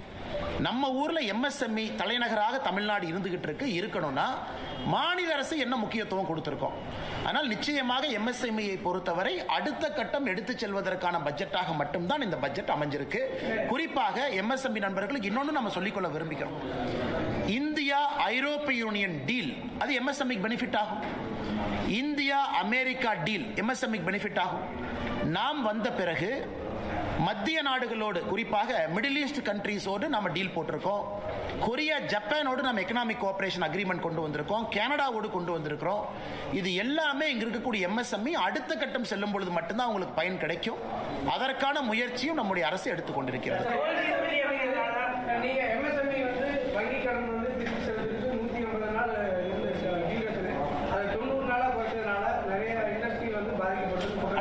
எம்எஸ்எம்இனுடைய சைக்கிளை நம்ம ரெடி பண்ணியிருக்கோம். அதாவது எம்எஸ்எம்இ இருந்து ஒரு பொருளை நான் வாங்குறேன், அந்த பொருளுக்கு நான் பணம் கொடுக்குறேன். அந்த பணம் கொடுக்கக்கூடிய சைக்கிள் இன்னைக்கு எம்எஸ்எம்இக்கு அட்வான்டேஜாகத்தான் மத்திய அரசு மாற்றி இருக்கு. கிரெடிட் சைக்கிள் நம்ம சொல்லுவோம். இன்னைக்கு நான் எம்எஸ்எம்இட்ட போய் ஒரு பொருளை வாங்கிக்கிட்டு 3 மாசம் கழிச்சு பணம் கொடுக்கலாம், 4 மாசம் கழிச்சு பணம் கொடுக்கலாம். அந்த பணத்தை குறிப்பிட்ட காலகட்டத்துக்குள்ள நீங்க கொடுக்கணும். கொடுக்கலனா யாரு நான் பணம் கொடுக்கணுமோ எனக்கு அவங்க பெனால்டி போடுறாங்க. இது கண்டிப்பா எம்எஸ்எம்இ லாபம் தானே, இல்லை எந்த விதமான மாற்றமும் கிடையாது. அதே நேரத்தில் திரும்ப நான் கேட்பது, இந்தியா வளரும் பொழுது எம்எஸ்எம்இ வளரலின்னு யாரும் குற்றம் சுமத்த முடியாது. எம்எஸ்எம்இ ஒரு பக்கம் அதிகமாயிட்டு இருக்கிறாங்க. நாட்டினுடைய பொருளாதாரம் 7% மேல வளருது. அப்ப எந்த எம்எஸ்எம்இ வளரலின்னு யாரு சொல்றாங்க? போன வருஷத்தை விட இந்த வருஷம் டர்ன் ஓவர் அதிகம் தான். போன வருஷத்தை விட இந்த வருஷம் மார்க்கெட் பெருசாகிட்டு இருக்கு. அதான் உங்களுக்கு இத்தனை டீல் நான் சொல்றேன். அதனால இது எதிர்க்கட்சி நண்பர்கள் அவங்க எம்எஸ்எம்இக்கு என்ன பண்றாங்கன்னு தான் நான் குறிப்பிட்டு கேட்கிறேன். கரண்ட் விலையை குறைச்சிங்களா? எம்எஸ்எம்இக்கு ஒரு டாக்ஸ் சப்சிடி கொடுத்தீங்களா? இன்னைக்கு நம்ம சொல்றோம் டேட்டா சென்டர் இந்தியாவில் வந்து நீங்க வச்சீங்க அப்படின்னா 2047 வரைக்கும் டாக்ஸ் ஹாலிடே. 2047 வரைக்கும் ₹1 வரி கட்ட வேண்டாம். ஆனா இந்தியாவில் டேட்டா சென்டர் கொண்டு வாங்க. நம்முடைய மத்திய அரசை பொறுத்த வரைக்கும் நாம் நன்றாக புரிந்து கொள்ள வேண்டும். ஒரு மாநில அரசு மாதிரி சுருக்கமாக ஒரு மாநிலத்தை மட்டும் பார்த்து அவங்க போட முடியாது. பக்கத்து நாடுகள் எவ்வளவு காம்படேட்டிவா இருக்காங்க, அந்த நாட்டினுடைய வளர்ச்சி பாதை எப்படி இருக்கு, இன்னைக்கு அதை மிஸ் பண்ணிட்டோம் அப்படின்னா அடுத்த 20 ஆண்டுகள்ல இந்தியா எப்படி இருக்கும், இதெல்லாத்தையும் யோசிச்சு தான் மத்திய அரசு ஒரு பட்ஜெட்டை போடுறாங்க. அதன் அடிப்படையில் எல்லாருக்குமே ஊக்குவிச்சிருக்கிறோம். எம்எஸ்எம்இல ஆரம்பித்து நான் ஏற்கனவே சொல்ல 7 ஃப்ரான்டியர் செக்டர், பயோஃபார்மான்னு சொல்றோம். நான் உங்களுக்கு தெரியும் 10,000 கோடி ரூபாய் ஒதுக்கி இருக்கும். அது எம்எஸ்எம்இ பயன்பெறாதுங்களா? Electronic component manufacturing scheme 40,000 crore ரூபாய் ஒதுக்கி இருக்கும். எம்எஸ்எம்இக்கு ஆர்டர் வராதா? கோயம்புத்தூர்ல 100% வரும். இதை மாநில அரசு எப்படி பயன்படுத்துறாங்க? ஒரு Mitra park, PM Mitra park, textile park மாநில அரசு சண்டை போட்டு விருதுநகர் கொண்டு போனாங்க. திருச்சுழி பக்கத்துல கொண்டு போனாங்க நிதியமைச்சர் அவர்கள், திருச்சுழி தொகுதியின். இன்னைக்கு அந்த மித்ரா பார்க் எங்க இருக்கு? நானே உங்க மத்திய மாநில அரசின் மீது ஒரு குற்றம் சுமத்துறேன். அது ஆபரேஷனலைஸ் பண்ணிட்டீங்களா? 25,000 பேத்துக்கு அந்த வேலை வாய்ப்பை உருவாக்கி இருக்கணும். விருதுநகர் பக்கத்துல பண்ணிட்டீங்களா? இல்ல. போட்டு எடுத்துட்டு போறீங்க. அடிக்கல் நாட்டுக்கே 1 வருஷம் எடுத்துக்கிறீங்க. இவ்வளவு காலம் தாழ்ந்த ஒரு விஷயத்தை நீங்க செஞ்சீங்கன்னா இன்னைக்கு 3 கொடுக்குறாங்க. கெமிக்கல் ஃபெசிலிட்டி 3 ஹப் கொடுக்குறாங்க. அதையும் பிளக் அண்ட் பிளே மாடல் போட்டு தான் வாங்கணும். எப்படி பிஎம் மித்ரா பார்க்க போட்டு மத்திய அரசு கிட்ட சேலஞ்ச் மாடல்ல வாங்கணுமோ, இன்னைக்கு இந்த 3 கெமிக்கல் ஹப்பை கொடுக்குறாங்க. அதையும் போட்டு வாங்கணும். அதற்கெல்லாம் இந்த மாநில அரசு தயாரா இருக்கிறாங்களா? இவ்வளவு பணம் வருது. இதையெல்லாம் முழுமையாக தமிழ்நாட்டினுடைய வளர்ச்சிக்கு பயன்படுத்துறாங்களா அப்படிங்கிற குற்றச்சாட்டையும் இந்த நேரத்தில் வைக்க வேண்டிய கடமையும் கட்டாயமும் எங்களுக்கு இருக்கு. அடுத்து உங்கள்கிட்ட வரனே மின்சார சம்பந்தமா சொன்னீங்க சார். ₹1 பார்த்த மாநிலத்தில் கரண்ட் போடுறாங்க. அவங்க இன்னும் தொழில வளர்ச்சி அடையல. நம்ம தமிழ்நாடு வளர்ச்சி அடைஞ்சிட்டு இருக்கு. அப்படிங்கிறப்ப அந்த டிஃபரன்சியேஷன் நீங்க எப்படி? அண்ணா, நீங்க தமிழ்நாட்டினுடைய பட்ஜெட் 4 லட்சம் கோடி ரூபாய்க்கு போடக்கூடிய பட்ஜெட்டை பாருங்க. நான் நண்பர்கிட்ட கேட்கக்கூடிய ஒரே ஒரு கேள்வி, உள்கட்டமைப்புக்கு தமிழ்நாடு அரசு எவ்வளவு கொடுத்திருக்கிறாங்க சதவீதம் அடிப்படையில்? இன்னைக்கு நாம 53 லட்சம் கோடி பட்ஜெட்ல 12 லட்சம் கோடி உள்கட்டமைப்பு கொடுத்திருக்கோம். ஆல்மோஸ்ட் இன்னைக்கு நாம 25% தாண்டி போயிட்டு இருக்கிறோம். நல்லா யோசிச்சு பாருங்க, 25% தாண்டி உள்கட்டமைப்பு மட்டுமே அந்த பணத்தை போடுறோம். ஆமா, இந்திய அரசும் கடன் வாங்கி இருக்கு, இந்திய அரசும் வட்டி கட்டணும், அதையும் செஞ்சாகணும். பென்ஷன் கொடுக்கணும், அதையும் செஞ்சாகணும். ஒரு டிபார்ட்மெண்ட்டுக்கும் பணம் கொடுக்கணும், அதையும் செய்யணும். இன்னைக்கு தமிழ்நாடு அரசை பொறுத்தவரை இன்னைக்கு தமிழ்நாடு அரசு போடக்கூடிய பட்ஜெட் உள்கட்டமைப்பு கிடையாது. கடன் வாங்கி 10 லட்சம் கோடி வாங்கியாச்சு. ஒரு ஆண்டும் கட்ட வேண்டிய தொகை அதிகம், கட்ட வேண்டிய வட்டி அதிகம். ஏன்னா தமிழ்நாடு பட்ஜெட்டை பத்தி நான் பேசல, இதை தமிழ்நாடு பட்ஜெட் போட்ட பிறகு நம்ம பிரஸ் மீட்ல தெளிவா பேசுவாங்கன்னா. அப்ப எந்த விதமான கரண்ட் சப்சிடி கொடுக்கலாமே, ஏன் கொடுக்க மாட்டாங்க? அவ்வளவு சப்சிடி கொடுக்கக்கூடிய தமிழ்நாடு அரசு தொழில்துறை வளரும், அதன் மூலமா 4 பேருக்கு வேலை கிடைக்கும், கொடுக்கலாமே, ஏன் கொடுக்க மாட்டாங்க? மத்திய அரசு, மத்திய பிரதேஷ், உத்தரப்பிரதேச பத்தி நம்ம பேசுறோம். அவங்க ₹1 கொடுக்குறாங்க, கரெக்ட். இங்கிருந்து எத்தனை பேர் போறாங்க? எத்தனை பேர் இங்கிருந்து புதுசா எக்ஸ்பான்ஷன் அங்க போறாங்க? எத்தனை பேர் தமிழ்நாட்டிலிருந்து குஜராத்துக்கு போய் செமிகண்டக்டர் யூனிட் போட்டிருக்கிறாங்க? அதையெல்லாம் ஏன் இங்க பண்ணல? அதே போல இவர்கள் நடத்துவது வெறும் காட்சி பொருள் மட்டும்தான். 4 பேர் உட்கார்ந்துக்கிறாங்க, வந்தாங்கிறாங்க. 3 நாள் கழிச்சு அதே கம்பெனி இன்னைக்கு ஆந்திராக்கு போகுது. விசாகப்பட்டினம் உலகத்தினுடைய டேட்டா சென்டரா மாறிட்டு இருக்கு. ஏன் அது சென்னை மாறி இருக்கக்கூடாது? கூகுள் ஏன் விசாகப்பட்டினம் போச்சு? ஏன் அது சென்னையில் இருக்கக்கூடாது? அதனால் பட்ஜெட் என்பது எல்லா மாநிலத்திற்கும் பொதுவாக ஒரு ஆப்பர்ச்சுனிட்டி கொடுத்திருக்கிறாங்க. அதுவும் இன்னைக்கு பினான்ஸ் கமிஷனை பத்தி முதலமைச்சர் ஒரு பாராட்டுனாவது கொடுத்திருக்கணும்ல. 16வது பினான்ஸ் கமிஷன் இன்னைக்கு இவ்வளவு விஷயங்கள் நாங்கள் கேட்டோம். நானும் கேட்டேன், நீங்களும் கேட்டீங்க, போன வருஷம் முதலமைச்சரும் கேட்டார். அதாவது நல்லா பெர்ஃபார்ம் பண்ணக்கூடிய மாநிலத்துக்கு மரியாதை கொடுங்க, கொடுத்திருக்கிறாங்க. உத்தரப்பிரதேசனுடைய நிதி பகிர்வு குறைச்சிருக்கிறாங்க, ராஜஸ்தானுடைய நிதி பகிர்வு குறைச்சிருக்கிறாங்க. அதை பாராட்டி ஒரு அறிக்கை வந்துச்சா? இல்ல. மத்திய அரசு எல்லாருக்கும் பொதுப்படையா இருக்கிறாங்க. அடுத்த 5 ஆண்டு காலம் நிதி பகிர்வு 2026 31 வரைக்கும் பாருங்க, சதர்ன் ஸ்டேட்ஸுக்கு இம்ப்ரூவ் பண்ணிருக்காங்க. 10% 10% கான்ட்ரிபியூஷன் டு ஜிடிபி கொடுத்திருக்காங்க. எதுவுமே இல்லை, வெறும் குற்றம் மட்டுமே. காலையிலிருந்து இரவு வரை குற்றம் மட்டுமே சுமத்திக்கிட்டு இருந்தா எப்படி? அந்த பக்கம் ஆந்திர பிரதேசம் பாருங்க, எப்படி அவர் சந்திரபாபு நாயுடு எப்படி அருமையா பேசி அவர் மாநிலத்துக்கான வேலையை வாங்கிக்கிறாங்க. அதனால் தான் எங்களுக்கு நம்பிக்கை இருக்கிறது, 2026 ஏப்ரலுக்கு பிறகு வரக்கூடிய தேசிய ஜனநாயக கூட்டணி நம்முடைய அரசு அடுத்த 5 ஆண்டு காலம் மத்திய அரசினுடைய பலனை முழுமையாக பயன்படுத்தி தமிழ்நாடு அடுத்த கட்டம் வளர்ச்சி பாதையில் எடுத்து செல்வார்கள் என்கின்ற முழு நம்பிக்கை நமக்கு இருக்கு. எப்படியும் தோல்வி உறுதி அப்படிங்கிற நடந்த பட்ஜெட்ல வந்து தமிழ்நாடு கொடுக்கணும் சொல்லி சிஎம் அண்ணா, இன்னைக்கு முதலமைச்சர் அவர்கள் ஒரு விஷயத்தை புரிஞ்சுக்கணும். நான் இவ்வளவு சொன்னதெல்லாம் தமிழ்நாட்டுக்கு இல்லையாங்கண்ணா? இவ்வளவு சொன்னேன் தமிழ்நாட்டுக்கு இல்லையா? 16 லட்சம் கோடி ட்ரெயின் நெட்வொர்க் இந்தியா முழுவதும் 2 லைன். எந்த மாநிலத்துக்கு 2 லைன் கொடுத்துருக்காங்கன்னு பாருங்கண்ணா. 2 லைன் கொடுத்துருக்குறோம், முக்கியமா 2 லைன். இவ்வளவு பணங்கள் நான் சொல்லிக்கிட்டே வர்றேன். ஃப்ரான்டியர் செக்டர் இவ்வளவு பணம் கொடுத்துருக்கோம். இவ்வளவு கொடுத்த பிறகும் கூட தமிழ்நாட்டை வஞ்சிக்கிறாங்கன்னு முதலமைச்சர் சொன்னாங்கன்னா ஒரு அரசியல் மட்டும்தானே செய்யறாங்க. ஆனால் இன்னைக்கு முதலமைச்சர் அவர்கள் கடைசி ஒரு 60 நாட்கள் அவங்க ஆட்சியில் இருக்கிறாங்க. என்ன வேணாலும் சொல்லட்டும், மக்கள் பார்க்கிறாங்க. மக்கள் இந்திய நாட்டினுடைய வளர்ச்சியும் அதுல தமிழகம் அந்த அளவுக்கு வளர்ந்திருக்கா அப்படின்னு அவங்க பார்க்கறாங்க. இன்னைக்கு ஒரு பக்கம் டிஆர்பி ராஜா அவர்கள் சொல்றாங்க, எங்களுடைய போட்டி மற்ற மாநிலங்கள் கிடையாது, ஐரோப்பிய நாடுகளோடு போட்டி போடுறோங்கிறார். தமிழ்நாடு மாநிலம் நாங்கள் ஐரோப்பிய நாடு தான் எங்கள் போட்டி. வரவேற்க வேண்டிய விஷயம், அந்த அம்பிஷன் இருக்கட்டும். ஆனா ஐரோப்பிய நாடுகளோட போட்டி போடுறவங்க ஸ்டாட்டிஸ்டிக்ஸ் கொடுங்க. எந்த ஐரோப்பிய நாடுக்கு பக்கத்துல, அதாவது வளர்ந்த ஐரோப்பிய நாடுக்கு பக்கத்துல வந்திருக்கிறீங்க? எந்த அளவுக்கு அடுத்த கட்ட வேலை வாய்ப்பை உருவாக்கி இருக்கிறீங்க? எதுவுமே இல்லை. இன்னைக்கு சும்மா பேச்சுக்காக அவர்கள் பேசிக் கொண்டிருக்கின்றார்கள். மக்கள் 2 பக்கத்தையும் பார்க்கறாங்க, நம்ம பட்ஜெட்டையும் பார்க்கறாங்க. எனக்கு இன்கம் டாக்ஸ் இதற்கு முன்பு மிகப்பெரிய சலுகை நம்ம கொடுத்திருக்கோம்.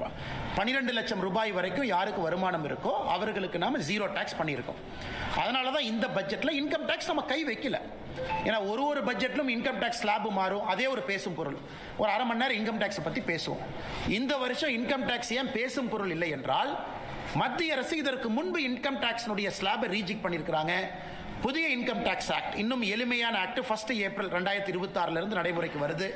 இது எல்லாம் கூட ஆரோக்கியமான விஷயம். அதை நான் பேசல, ஏன்னாங்கன்னா இந்த பட்ஜெட்ல அது இல்லை, இதற்கு முன்பே நாம் அதை செஞ்சிட்டோம். ஆனா முதலமைச்சர் அவர்கள் எதை பத்தியும் பேசாம தமிழ்நாட்டிற்கு வரி பகிர்வு அதிகம் அதுவும் பேசல. வெறும் ஒரே ஒரு ஸ்டேட்மெண்ட் கொடுக்குறாங்க, சென்னை சென்னை சென்னை, தமிழ்நாடுன்னு பேர் எங்கேயுமே இல்லை இந்த பட்ஜெட்ல, அதனால வஞ்சிச்சிருக்காங்க. அப்படிங்கறத எப்படி ஏற்றுக்கொள்ள முடியும்? 5 மாநில எலெக்ஷனுக்கு போறாங்க. வெஸ்ட் பெங்கால் போறாங்க.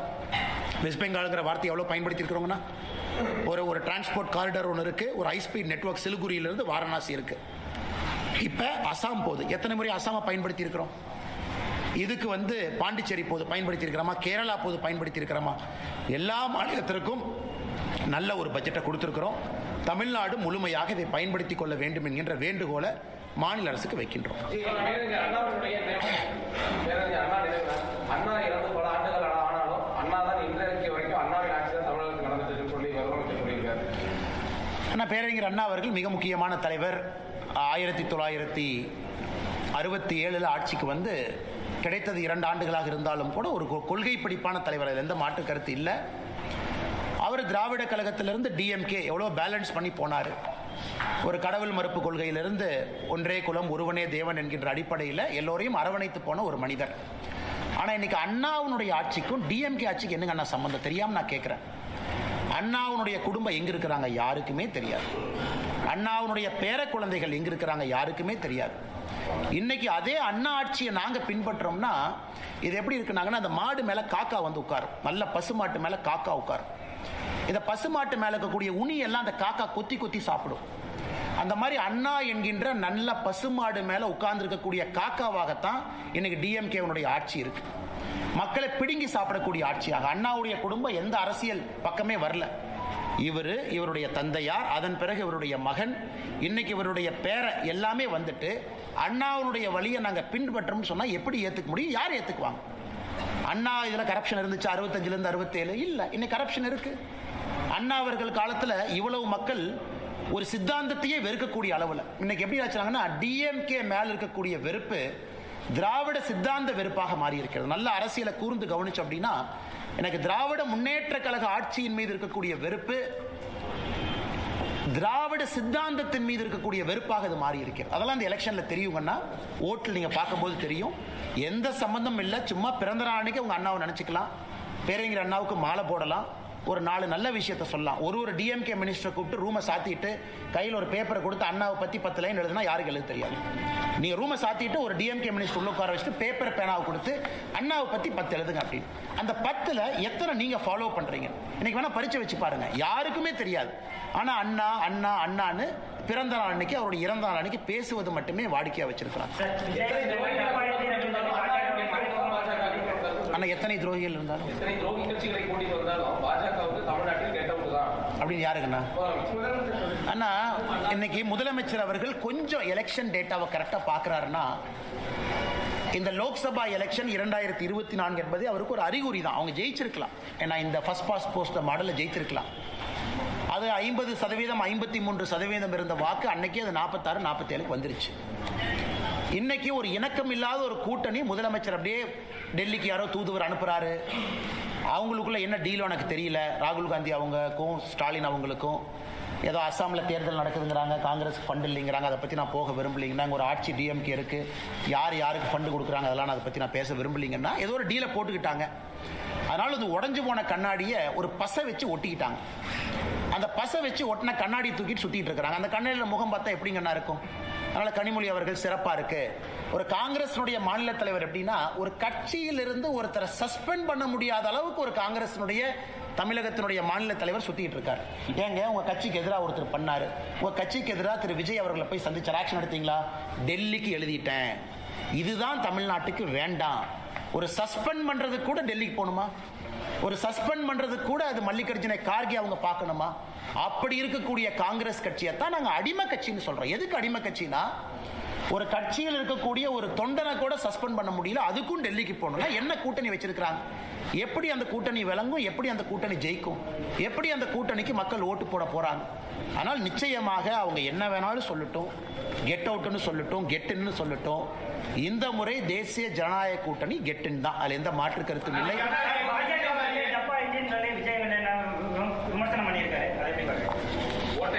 அண்ணா நான் பெரும்பாலும் அப்படின்னு யார் சொன்னாங்கன்னா, ஓகே அண்ணா, நான் விஜய் அவர்களை பொறுத்தவரை நான் என்னோட கமெண்ட் எப்பவுமே மாறலைங்கன்னா, அரசியலுக்கு வந்திருக்கிறாரு, வரவேற்கிறோம், மக்கள் முன்னாடி இருக்கட்டும், அவர் எல்லாம் பேசட்டும், இவிஎம் மிஷின் பதில் சொல்லும்.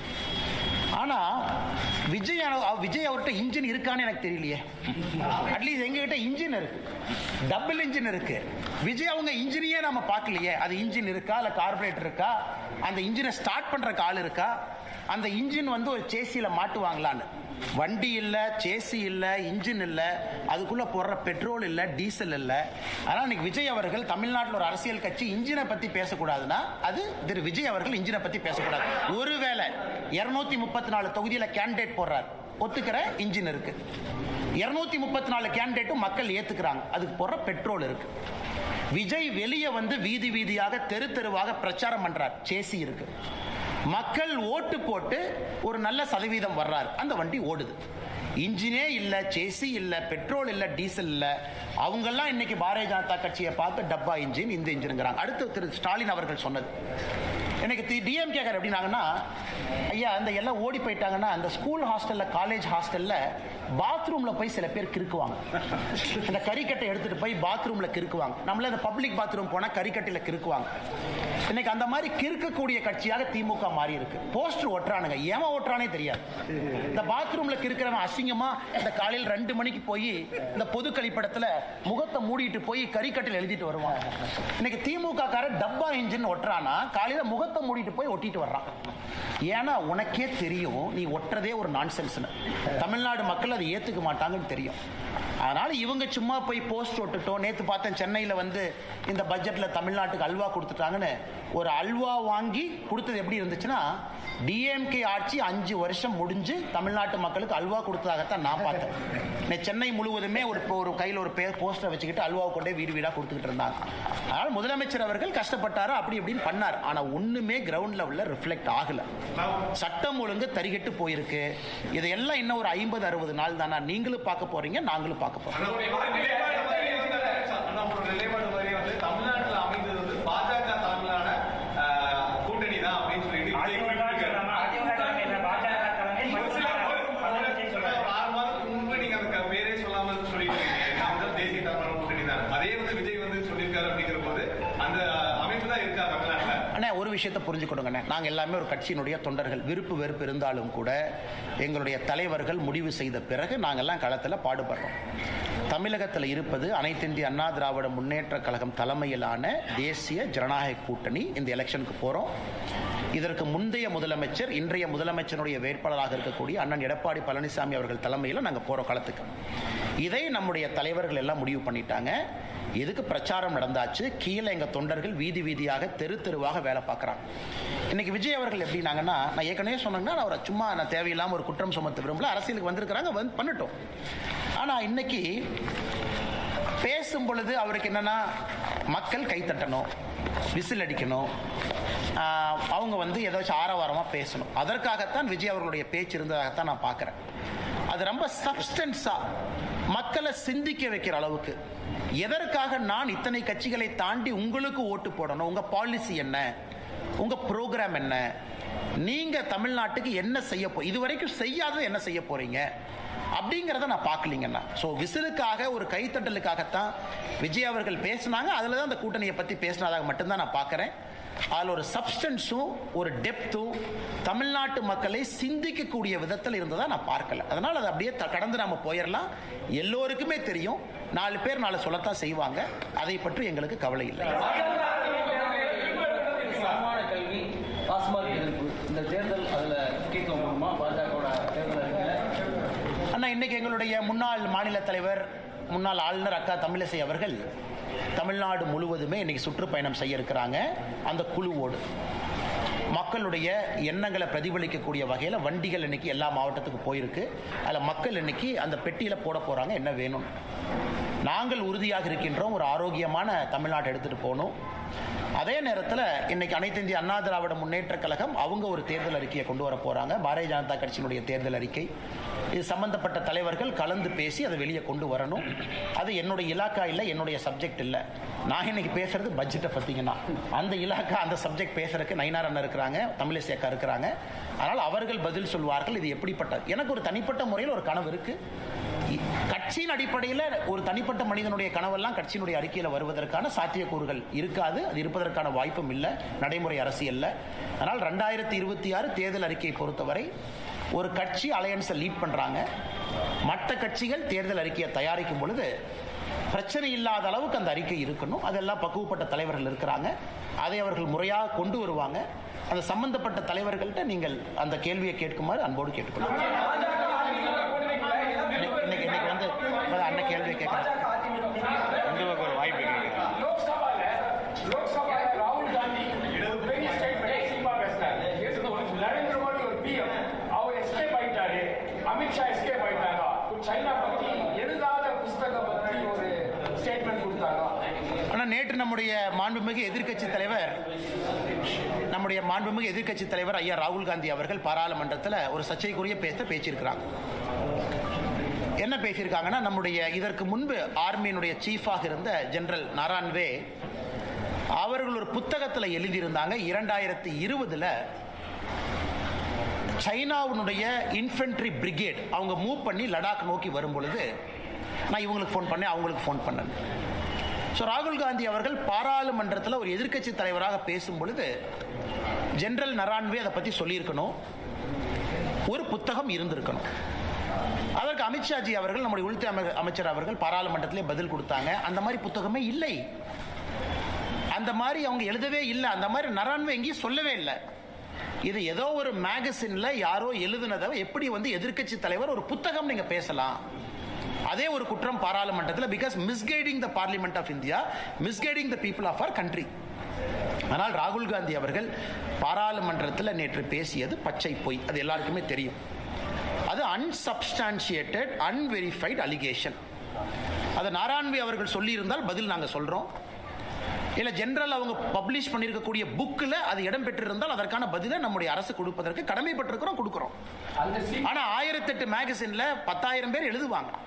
ஒரு மேகசின்ல வர்ற ஒரு கருத்தையும் நம்ம பதில் சொல்லிட்டு இருந்தா பாராளுமன்றத்தில் இது மட்டும்தான் நம்ம செய்யணும். ஆனால் மாண்புமிகு எதிர்க்கட்சி தலைவர் அவர்கள் நேற்றே பாராளுமன்றத்தில் நம்முடைய கட்சியை சார்ந்த மூத்த தலைவர்கள் அதற்கு பதிலடி கொடுத்தாங்க. நாட்டு மக்கள் முன்பு உண்மையும் வச்சிருக்கோம். இன்னைக்கு இவ்வளவு பேர் நாம் இருக்கோம். ராகுல் காந்தி அவர்கள் சொன்னது உண்மையா இருந்தா இன்னாரும் அந்த புக்கை நீங்க போட்டிருப்பீங்க, இன்னாரும் அந்த மேஜரை போய் நீங்க இன்டர்வியூ பண்ணிருப்பீங்க, இன்னாரும் அந்த மேஜர் ஜெனரல் இன்னாரும் நீங்க இவ்வளவு விஷயம் சொல்லியிருப்பீங்க. எதுவுமே இல்லை, ஒரு பச்சை பொய்ய பாராளுமன்றத்தில் சொல்றாங்க.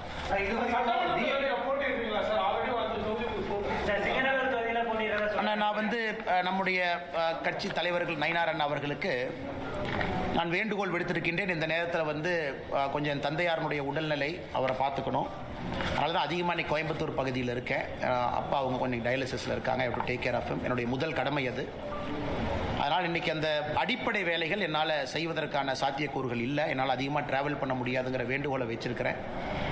கட்சியும் அதை ஏற்றுக்கிட்டு வேறு பொறுப்பாளர்களை ரீஅலோகேட் பண்ணுவாங்க. அதே நேரத்தில் பாரதிய ஜனதா கட்சி அடுத்த பிரச்சாரம் வேறு என்ன சொல்கிறாங்களோ அதற்கு நான் தயாராக இருக்கின்றேன், என்ன செய்யணும் அப்படின்னு. அது நயினார் நாகேந்திரன் அவர்கள் நம்ம கட்சியினுடைய மூத்த தலைவர்களுக்கும் எனக்கும் இருக்கக்கூடிய ஒரு கருத்து, உள்ளுக்குள்ள நாங்கள் பேசிக்கிறோம். அதனால் கட்சிக்கு என்ன வேலை செய்யணும், கூட்டணிக்கு என்ன வேலை செய்யணும், நிற்கக்கூடிய பாரதிய ஜனதா கட்சியினுடைய வேட்பாளர்களுக்கு என்ன வேலை செய்யணும், நம்முடைய கூட்டணி கட்சி அனைத்து இந்திய அண்ணா திராவிட முன்னேற்ற கழகம் உட்பட எல்லா கட்சிகளுக்கும் என்ன வேலை செய்யணும்னு கட்சி சொல்லுதோ அந்த வேலையை செய்வோம். இப்போதைக்கு அதிகமாக டிராவல் பண்ண முடியாத சூழ்நிலை எனக்கு இருக்கு. அதனால் அதையும் கட்சி புரிஞ்சுக்கிட்டாங்க. சம்பந்தப்பட்ட நேரத்தில் என்ன வேலை, தேர்தல் நிற்பதா இல்லையா, இதெல்லாம் செய்யணுமான்னு கட்சி சொல்லட்டுங்கன்னா அதுக்கப்புறம் நான் பேசுறேன். சிங்கநல்லூர் தொகுதிக்கு வேறு ஒரு பொறுப்பாளரை இந்த கட்சியிலிருந்து நியமனம் பண்ணுவாங்கன்னா வேற ஒரு தலைவர் பண்ணுவாங்க. தமிழ்நாட்டினுடைய 6 இதுக்கும் பண்ணுவாங்க. ஆனா அதற்கான காலமும் சூழ்நிலையும் இன்னும் நிறைய இருக்கு. இன்னும் ஒரு 30-40 நாட்கள் இருக்கு. கட்சி என்ன சொல்லுது அப்படின்னு தெரிஞ்சுக்கிட்ட பிறகு உங்ககிட்ட நான் பேசுறேங்க. அண்ணா 2024 பாராளுமன்றத்தில் இங்க நான் நின்றுருக்கேன். அப்போ கோவை மக்களுக்கு பதில் சொல்ல நான் கடமைப்பட்டிருக்கிறேன். மக்கள் வீட்டுக்கு ஒரு பெட்டிஷனோடு வந்தால் இங்கே நான் அவைலபிளாக இருக்கணும். அவங்க இல்லை நீங்கள் அங்கே வாங்க இங்கே வாங்கன்னு சொல்லக்கூடாது. அதற்கு ஒரு வீடு இருக்கணும். 2010 என்னுடைய மாமனாருடைய வீடு இங்கிருந்து அடுத்த தெருவில் இருக்குது, அங்கே தங்கிட்டு இருக்கேன். இன்னைக்கு நான் சொந்தமாக ஒரு வாடகை வீட்டில் தங்குறேன். மக்கள் பார்ப்பதற்கு ஒரு இடம் வேண்டும். அதனால் விலாசம் அது எங்கே இருக்கிறேன், சென்னையில் இருக்கேன், சென்னையும் போயிட்டு இருக்கேன், கட்சியினுடைய பணி. இன்னைக்கு அதிகமாக இந்த பகுதியில் இருக்கேன், காரணம் தந்தையாருடைய உடல்நிலை காரணமாக. அதனால் தேர்தலில் அடுத்து என்ன பண்ணுவீங்க, எங்கே நிற்பீங்க, இதை பண்ணுவீங்களா, அதை பண்ணுவீங்களா, டெல்லி போவீங்களா, இதை பண்ணுவீங்களா, எதுவுமே எனக்கு தெரியாது. கட்சி என்ன சொல்லுதோ அந்த நேரத்தில் உங்கள்கிட்ட நான் பேசுகிறேன்.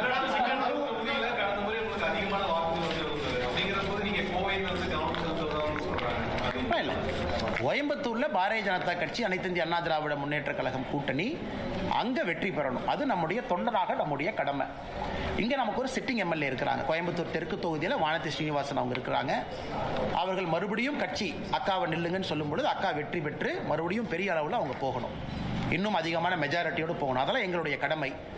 அதே நேரத்தில் பாராளுமன்ற தேர்தல், இதற்கு முன்பு வேறு வேறு காலகட்டத்தில் பாரதிய ஜனதா கட்சியினுடைய வளர்ச்சி, இதெல்லாமே அனைத்து இந்திய அண்ணா திராவிட முன்னேற்ற கழகத்தினுடைய சட்டமன்ற உறுப்பினர்கள் நிறைய இருக்கிறாங்க. அதனால் இந்த பகுதி முழுவதுமே தேசிய ஜனநாயக கூட்டணி வெற்றி பெற வேண்டும். அதான் எங்களுடைய அடிப்படை நோக்கம். இல்லை இண்டிவிஜுவல் அம்பிஷன், தனிப்பட்ட ஒரு எண்ணம் அப்படிங்கிறது இங்கே கிடையாது. 2026 பொறுத்த வரைக்கும் அது தெளிவாக இருக்கு. யார் முதலமைச்சர் ஆகணும் தெளிவாக இருக்கு. கட்சி யாருக்காக வேலை பார்க்குது தெளிவாக இருக்கு. அகில இந்திய தலைவர்கள் என்ன சொல்லியிருக்கிறாங்க அதுவும் தெளிவாக இருக்கு.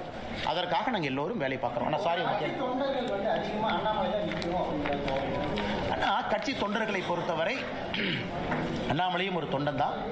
கட்சி தொண்டர்களோடு இணைந்து பணிபுரியணும். அதனால் என்ன கட்சி சொல்லுதோ கேட்பதற்கு நாம் கடமைப்பட்டிருக்கிறோம். அதனால் இன்னும் ஒரு மாதம் சரியான நேரத்தில் உங்கள்கிட்ட பேசுகிறேங்க.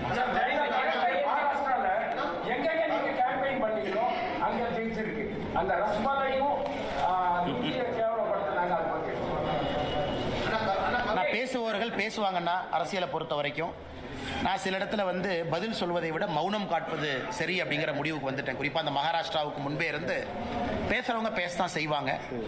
அதனால் நம்ம திரும்ப நான் இப்போ கூட ஐஐடி மும்பை ஒரு ஃபெஸ்ட்டு கூப்பிட்டுருக்காங்க. 2-3 கமிட்மெண்ட்ஸ் இருக்குங்கன்னா இது அப்பாவோட உடல்நிலைக்காக இந்த மாதம் கொஞ்சம் குறைச்சிருக்கேன். நான் மும்பைக்கு விரைவில் போகத்தான் போகிறேன். அது அரசியல் கட்சிகள் பேசுகிறாங்க, அதை தாண்டி அவங்களும் போயிடுவாங்கன்னு நான் நம்புகிறேன். அவங்களும் அந்த ஹீட்டட் ஆர்கியூமெண்ட்டாக அந்த சூட்டோடு சூட்டாக பேசியிருப்பதாக நான் பார்க்கின்றேன். ஒரு அரசியல் கட்சியில் இருக்கிறவங்க அடிப்படை வெறுப்பில் ஒரு கட்சி நடத்த முடியாதுங்கண்ணா. மேடையில் மைக்கில் பேசியிருந்தாலும் கூட ஒரு அடிப்படை வெறுப்பு உணர்வில் நான் சவுத் இந்தியாவை மதிக்க மாட்டேன், நான் தமிழ்நாட்டை மதிக்க மாட்டேன், நான் வேட்டி கட்டவங்களை மதிக்க மாட்டேன்னு ஒரு அரசியல் கட்சியில் ஒரு தலைவர் பேசக்கூடாது. பேசினா தவறு. அதனால் அதை ஹீட்டட் ஆர்கியூமெண்ட்டாக ஒரு மேடை பேச்சாக மட்டும் பார்த்துவிட்டு அவர்களும் அதை கடந்து சென்றிருப்பார்கள் என்று நான் நம்புகின்றேன். ரொம்ப ஆச்சரியமா இருக்கு எனக்கு. ஏன்னா நியூஸ் 24/7 நியூஸ் தமிழ் 24/7 உடைய ரிப்போர்ட்டர் திரு கதிரவன் அவர்கள், பேர் சரியாக தான் சொல்கிறேன், கதிரவன் அவர்கள் அவங்கள மிரட்டி கிட்னாப் பண்ணி கூட்டிகிட்டு போய் 3 மணி நேரம் 4 மணி நேரம் ஆகி அடித்து வெளியே வர்றாங்க. ஆனால் கரூர் காவல்துறையினுடைய கண்காணிப்பாளர் அவர்கள் ஒரு பத்திரிகை அறிக்கை கொடுக்குறாங்க. அது வேற ஏதோ மாநிலம் மாதிரி இருக்கு. படித்தா எதுவுமே நடக்கலை. அதாவது அவர் அந்த அறிக்கையை படித்தா எப்படி இருந்ததுன்னா, ரிப்போர்ட்டரே கல் எடுத்து தலையில் அடிச்சுக்கிட்டு, அவரே போய் மண்ணில் படுத்து உருண்டு, அவரே போய் ஹாஸ்பிட்டலில் படுத்து எந்திரிச்சு, அவரே வர்றதுக்கான ரிப்போர்ட்டர் பைத்தியமா. அதனால் அந்த காவல்துறையினுடைய அறிக்கையை பார்க்கும் பொழுது எப்படி ஒரு காவல்துறை கண்காணிப்பாளர் இப்படிப்பட்ட அறிக்கையை கொடுக்க முடியும்? அன்னைக்கு சம்பவம் நடந்ததிலிருந்து தமிழ்நாட்டினுடைய எல்லா மீடியாவும் கண்கொத்தி பாம்பா அந்த ஏரியாவில் இருக்கிறீங்க. ரியல் டைம் கவர் பண்றீங்க, பல ஆடியோவை ரிலீஸ் பண்றீங்க, குவாரிக்கு போறீங்க, ஹாஸ்பிட்டல்ல இருக்கீங்க. இவ்வளவு நடந்தும் கூட ஒரு காவல்துறை கண்காணிப்பாளர் எதுவுமே நடக்காத அளவுக்கு எதுவுமே நடக்கல, பச்சை பொய்னு. பச்சை பொய்யா இருந்தா எங்க மேல கேஸ் போடுங்க ஐயா. நாங்களாம் பேசணும்ல, ஆதரவா பேசணும்ல, எங்க மேல கேஸ் போடுங்க. கோர்ட்டுக்கெல்லாம் டாக்குமெண்ட் கொண்டு வாங்க பார்க்கலாம். அதனால் இன்னைக்கும் திராவிட முன்னேற்ற கழகத்தை பொறுத்தவரை ஒரு எம்எல்ஏவை காப்பாற்றணும்.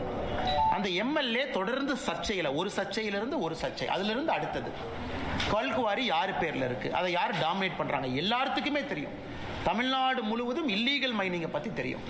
அதனால் எல்லாத்தையுமே இன்னைக்கு ஒரு முழு பூசணிக்காயை மறைச்சி வச்சுக்கிட்டு காவல்துறை அறிக்கையின் மீது அறிக்கை கொடுப்பது வேடிக்கையா இருக்கு.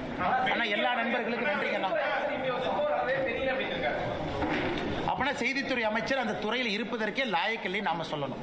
ஆனா நீங்க அமைச்சரா இருக்கிறதே தெரியலன்னா கிளம்புங்கன்னு சொல்லணும். ஒரு செய்தித்துறை அமைச்சர் இவ்வளவு மீடியால வருது, அவங்ககிட்ட ஒரு மானிட்டரிங் கமிட்டி இருக்கும்.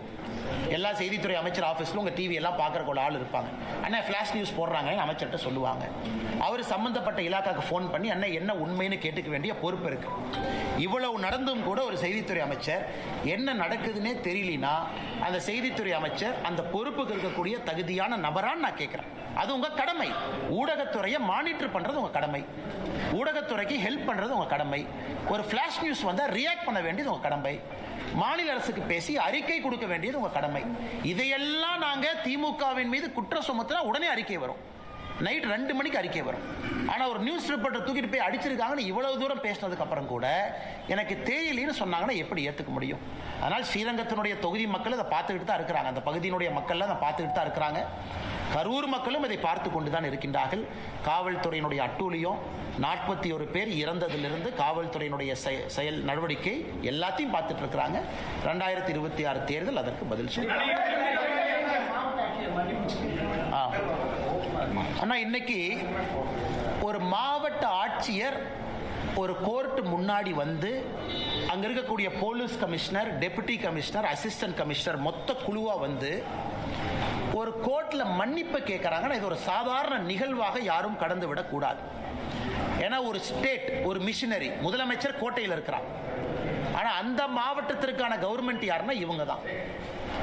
இவங்க வேண்டுமென்றே தவறு செய்திருந்தால் இவர்களை தவறு செய்ய சொன்னது யார்?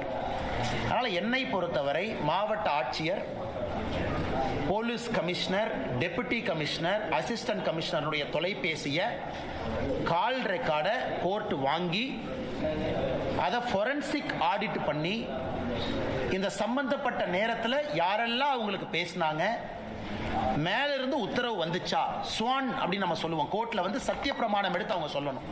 அதாவது அந்த கோர்ட்டின் முன்பு சத்திய பிரமாணம் எடுத்து ஒரு அதிகாரி சொல்லணும், நான் சொல்வதெல்லாம் உண்மை.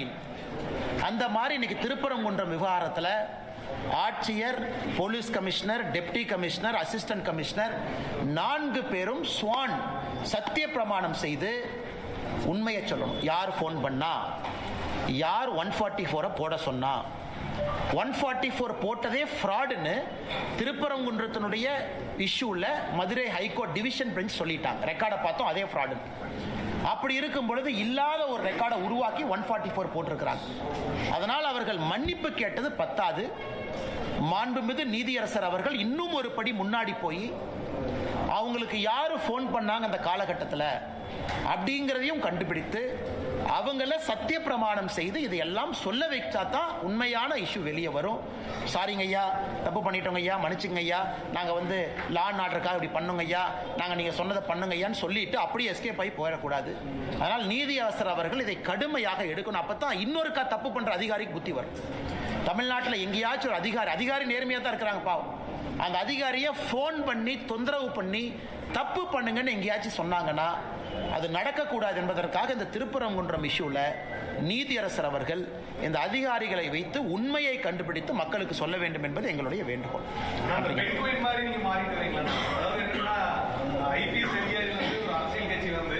அரசியல் கட்சியில வந்து அதிகபட்சமே வந்து மக்கள் முன்னாடி போட்டிட்டு வெற்றி பெற்று மக்களுக்கு சேவை செய்யறதா. நான் வந்து கட்சி என்ன சொல்றதோ நான் செய்யறேன். அதே சமயம் வந்து அரசியல்ங்கிறது நீங்க முன்னாடியே பல இடத்துல சொல்லியிருக்கீங்க, நான் ஐபிஎஸ் ஆகவே இருந்திருக்கலாம் அப்படிங்கிற மாதிரி அப்படின்னு சொல்லுங்க. அப்படிலாம் நான் எங்கேயும் சொல்லிங்கன்னா நான் கேட்டதுக்காக நான் சொல்றேன். இப்போ ஏன் எல்லாம் பெண்குயின் பேசுறீங்க அப்படின்னா, அந்த ஒரு பெண்குயின் அது தனியாக அதனுடைய பாதையை தேர்ந்தெடுத்து அந்த பெண்குயின் தனியாக போனதுனால இன்னைக்கு எல்லாருமே திடீர்னு அந்த ஒத்த பெண்குயினை பார்க்குறாங்க. ஆனால் அது வந்து 2017 வந்து அந்த டாக்குமெண்ட்ரி 8 வருஷமா அந்த பெண்குயின் எல்லாம் மறந்துட்டாங்க. இன்னைக்கு எல்லாரும் அந்த பெண்குயின், அந்த ஒத்த பெண்குயின் எங்கேயான்னு எல்லாம் கேட்குறாங்க. ஆனால் சில நேரத்தில் அந்த ஒத்த பெண்குயினாக இருப்பதும் தவறில்லை என்று தான் நினைக்கிறேன்.